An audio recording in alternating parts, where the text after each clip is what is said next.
अभी जैसे मैंने आपको बताया था कि एडब्ल्यू का ऑल इन जो शो होने वाला है वेम्बली में यूके में जाके वो जो कर रहे हैं उसमें वो 80,000 से ज्यादा टिकट्स बेच चुके हैं। लेकिन डब्ल्यूडब्ल्यू के पास भी मौका था ये चीज करने का, जो उन्होंने क्लैश एट द कैसल किया था वेल्स में जाके।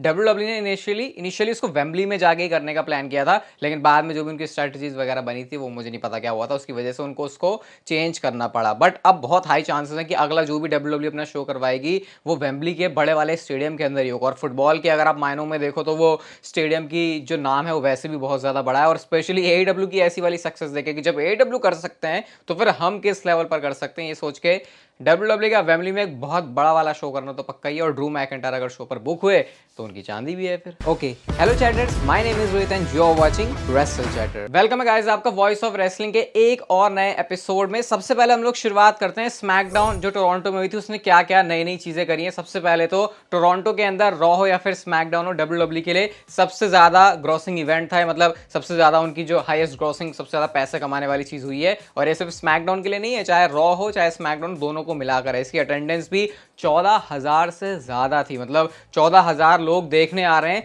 स्मैकडाउन को। ये कोई, अगर आपको याद नहीं तो मतलब अगर आपको नहीं पता तो बता देता हूं कि 2016-17 का वो टाइम था जिस टाइम पर ये जो प्रीमियम लाइव इवेंट होते थे उसकी भी इतनी आती थी 9-10 हजार के आसपास, जो डब्ल्यूडब्ल्यू के टीएलसी जैसे शोज होते थे। और यहाँ पर सिर्फ एक स्मैकडाउन वाले शो के लिए जिसको एज की वजह से हाइप किया था उसके लिए इतने नंबर्स ड्रॉ हो गए हैं। और टोरंटो का क्राउड स्पेशली होता है और एज ने इसमें और बड़ा रोल प्ले किया। अगर हम व्यूअरशिप की बात करें तो ऐसा लग रहा था बहुत सारे लोगों को कि ब्लड लाइन नहीं है शो पर तो भाई व्यूअरशिप बहुत ज़्यादा घट जाएगी, लेकिन ऐसा कुछ भी नहीं है। एज के इस बवाल की वजह से जो स्मैकडाउन है उसने व्यूअरशिप 2 मिलियन से ऊपर ही ड्रॉ करी है। और ये ओवरनाइट नंबर्स हैं, 2.233 मिलियन व्यूअर्स स्मैकडाउन को व्यूअरशिप मिली है। तो ऐसा कुछ नहीं हुआ कि ब्लड लाइन के ना होने की वजह से नंबर्स नीचे आ जाए। एज ने अपना अकेले ही बहुत तगड़ा वाला सिक्का चलाया। अगली स्टोरी या फिर स्टोरीज की तरफ चलते हैं और एज के बारे में बहुत सारी बातें आपको बताने के लिए। सबसे पहले एज का डिज्नी प्लस सीरीज में कुछ काम है, कुछ कैमियो है, मतलब उसमें वो काम कर रहे हैं, आप लोग इन फोटोज के थ्रू देख सकते हो। कुछ रोल, एक्टिंग वाला रोल उनका है। और एज आपको पता ही है पास्ट में भी, अगर मैं गलत नहीं हो तो वो काम कर चुके हैं इस तरीके से एक्टिंग वाले रोल में। स्मैकडाउन के खत्म होने के बाद भाई एज का प्रोमो तो था, वो मैंने आपको कल वाली वीडियो के अंदर ही बता दिया था, लेकिन उसके बाद भी बहुत सारी चीजें हुई। एक पूरा 6 मैन टैग टीम मैच था, Kevin Owens, Sami Zayn and Drew McIntyre versus Imperium के बीच में, जहां पर ऑब्वियसली जो फेस टीम है वही जीतती है क्योंकि इंपीरियम ने आके कन्फ्रंट किया था एज को। और केविन ओवंस भी यहाँ पर थे तो इसका मतलब कि वो सेट हो गया, उनका मामला फिट हो गए हैं वो। हालांकि मैच के बाद उनको देखा जरूर था, एग्जामिन किया था कि क्या मामला सब कुछ सही चल रहा है। तो अगर उन्होंने एक डार्क मैच में कम्पीट किया इसका मतलब कि मामला तो उनके साथ सही है।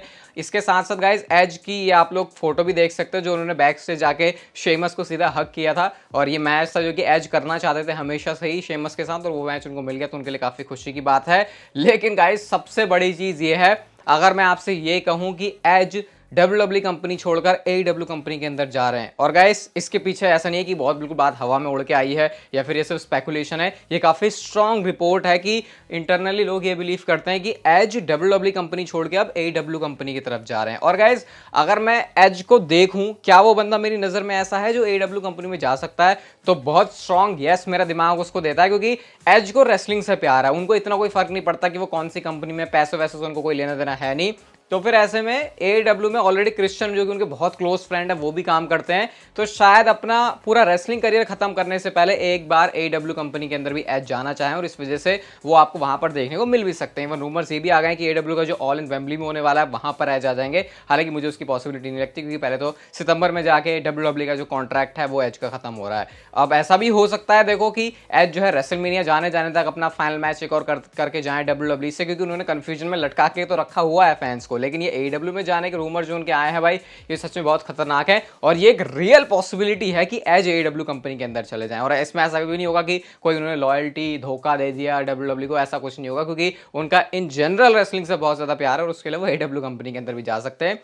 सरप्राइजिंग मोमेंट तो वो होगा अगर एज ऐसा करते हैं तो, बाकी देखते हैं फिर आगे जाके हमको क्या पता चलता है एज के इस पूरे सीन के बारे में। और गाइज अगर आप ये पूरा स्मैकडाउन का व्लॉग भी देखना चाहते हो ना, तो आयुष ने, रेसल इंडिया ने इसका पूरा व्लॉग डाल दिया, मुझे देख के तो बहुत मजा आया। आप लोग उसको जाके देख सकते हो, आई बटन पर होगा, फिर डिस्क्रिप्शन में।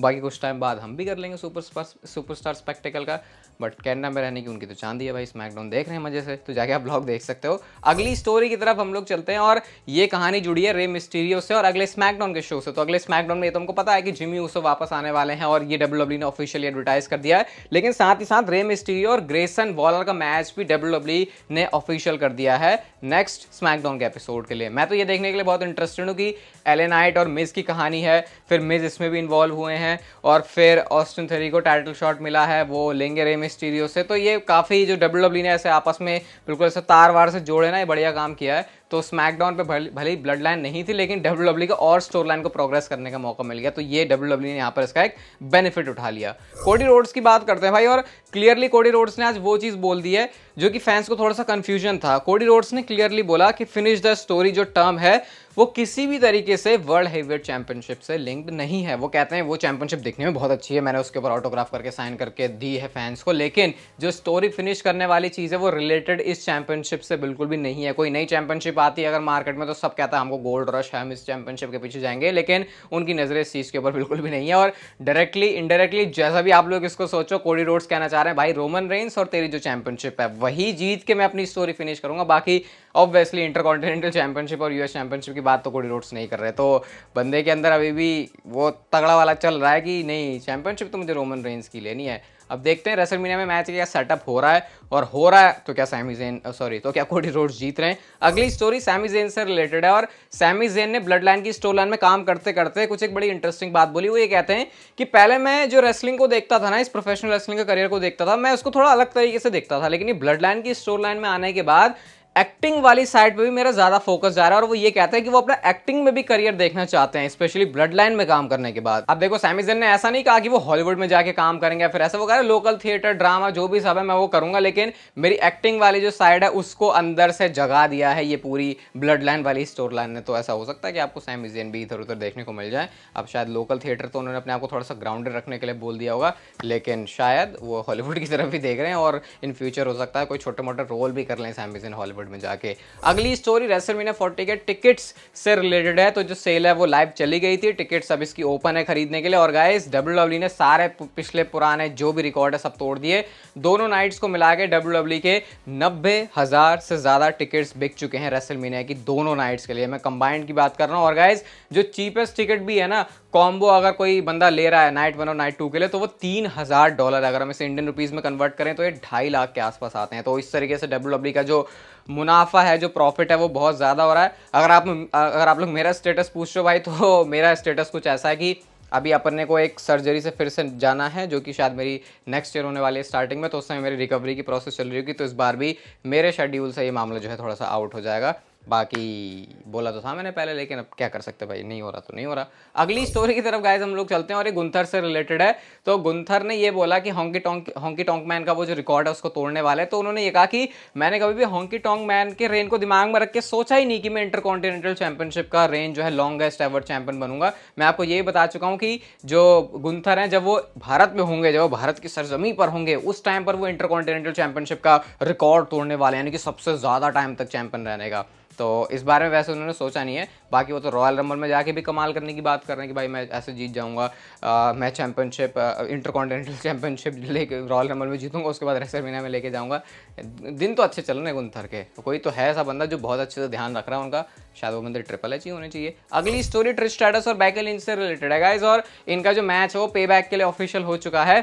स्टील केज मैच इन दोनों सुपरस्टार्स का होगा। पहले हमको ये पता चला था कि स्टील केज वाली स्टिपुलेशन के साथ होगा, लेकिन अब ये बात कंफर्म हो गई है कि वो जो स्टील केज वाली स्टिपुलेशन है वो पे बैक के अंदर होगी। मैं देख के खुश हूँ कि चलो समर स्लैम में अगर मैच नहीं हुआ तो पे बैक में जाके इसको जगह मिल रही है, क्योंकि समर स्लैम में ऑलरेडी इतना स्टैग्ड पूरा कार्ड था कि शायद इसके ऊपर नजरें कम जाती है। और विमेंस डिवीजन में मुझे तो फिलहाल एकमात्र ऐसी चीज़ लग रही है जो कि सही डायरेक्शन में जा रही है, तो पे बैक में इनके मैच होने का अच्छा सेंस भी बनता है। मंडे नाइट रॉ की बात करते हैं, तो अभी रॉ का जो एपिसोड गया था उसमें शिंजुके नाकामुरा ने सेथ रॉलिंस के कान में जाके कुछ बोला था। अब WWE ने उसी के बेस पर अगली मंडे नाइट रॉ के एपिसोड के लिए बता दिया कि शिंजुके नाकामुरा रिवील करेंगे what he told Seth freaking Rollins, यानी कि उन्होंने सेथ रॉलिंस को क्या बताया वो रिवील करेंगे मंडे नाइट रॉ के एपिसोड में। क्लियरली यहां से पता चल रहा है कि सेथ रॉलिंस और शिंजुके नाकामुरा का मैच होगा वर्ल्ड हेवीवेट चैंपियनशिप के लिए।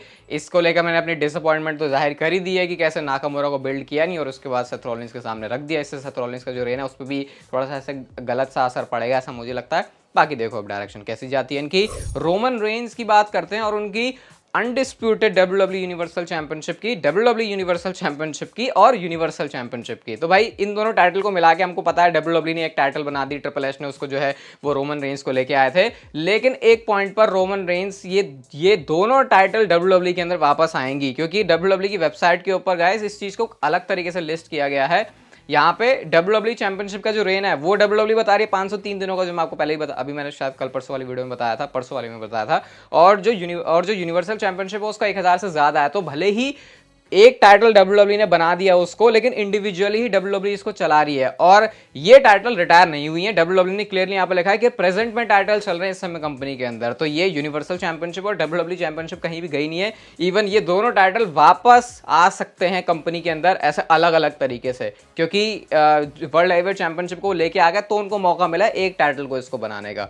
ये थोड़ा अजीब सी कहानी हो जाएगी। सोचो अगर WWE यूनिवर्सल चैंपियनशिप दोनों है, उधर वर्ल्ड हेवीवेट चैंपियनशिप भी है, तो क्या 3 वर्ल्ड टाइटल्स होंगे? क्योंकि ये वाला जो डिजाइन है ना WWE चैंपियनशिप का, इसी डिजाइन के ऊपर WWE ज्यादा फोकस करेगी, क्योंकि अब WWE की पहचान बन चुकी है हर जगह। ये गोल्डन वाला भी हो सकता है यही एकमात्र तरीका रिप्लेस करने का फिर, लेकिन मैंने वो भी कहा कि इतनी लंबी कहानी थोड़ी होगी कि अनडिस्प्यूटेड WWE यूनिवर्सल चैंपियनशिप। फिर अगर पूछेगा WWE चैंपियन कौन है, तो WWE तो चैंपियनशिप ही नहीं है। तो इसी वजह से वाला टाइटल इतना इंपॉर्टेंट है, ये टाइटल इतना इंपॉर्टेंट है। तो ये 2 टाइटल्स वाले रोमन रेंस वाला सीन ज्यादा सेंस बनाता है। ये अनडिस्प्यूटेड टाइटल शायद उनको एक कस्टम टाइटल देने का रीजन है, ऐसा कुछ अभी यहां से समझ में आ रहा है। आज की नेक्स्ट एंड फाइनल स्टोरी की हम लोग बात करते हैं और जिमी एंड जे उसो का सिंगल्स मैच। मैंने आपको बताया था कि WWE इसको शायद पे बैक में करेगी और रेसलमेनिया तक इसको होल्ड नहीं किया जा सकता, क्योंकि WWE को ऐसा लगेगा कि स्टोरी लाइन को बहुत स्ट्रेच करना पड़ रहा है। लेकिन गाइस अब प्लान WWE का शायद कुछ चेंज हो गया, क्योंकि जो नई रिपोर्ट्स आई वो ये कहती हैं कि पे बैक में शायद ये मैच नहीं होने वाला और WWE किसी बिगर शो के लिए इस वाले प्रीमियम लाइव इवेंट को बचा कर रखेगी। अब सही बताऊं तो ये रेसलमेनिया तक लेके जाना मुश्किल है, लेकिन ब्लड लाइन के लिए कुछ भी मुश्किल नहीं है भाई। वो कुछ भी कर सकते हैं, कुछ भी मतलब कुछ भी। तुम बोलोगे कि 2 साल बाद जाके करवाना है, तब भी वो स्टोरी लाइन दे देंगे और हम ये नहीं बोलेंगे कि भाई कुछ बोरिंग या फिर बकवास चीज हुई है। तो फिर ऐसे में मुझे ऐसा लगता है, अगर कुछ ऐसा प्रिडिक्ट करना हो कि शायद सर्वाइवर सीरीज या फिर सऊदी का शो, वहां पे जाके शायद ये मैच हो सकता है, क्योंकि रेसलमेनिया तक फिर भी स्ट्रेच करना शायद ज्यादा स्ट्रेच हो जाएगा। बट अगेन ब्लड लाइन की स्टोरी लाइन में कुछ भी हो सकता है, तो इस पर कमेंट करना बहुत ज्यादा मुश्किल हो जाएगा। बाकी इस पर अभी आपको ब्लॉग दिख रहा होगा टोरंटो का एज के रिटायरमेंट का, तो उसको जाके आप लोग देख सकते हो। ये वीडियो गाइस अगर आपको अच्छी लगी तो इसे लाइक शेयर सब्सक्राइब और नोटिफिकेशन बेल को ऑन कर दो and I will see you guys in my next video.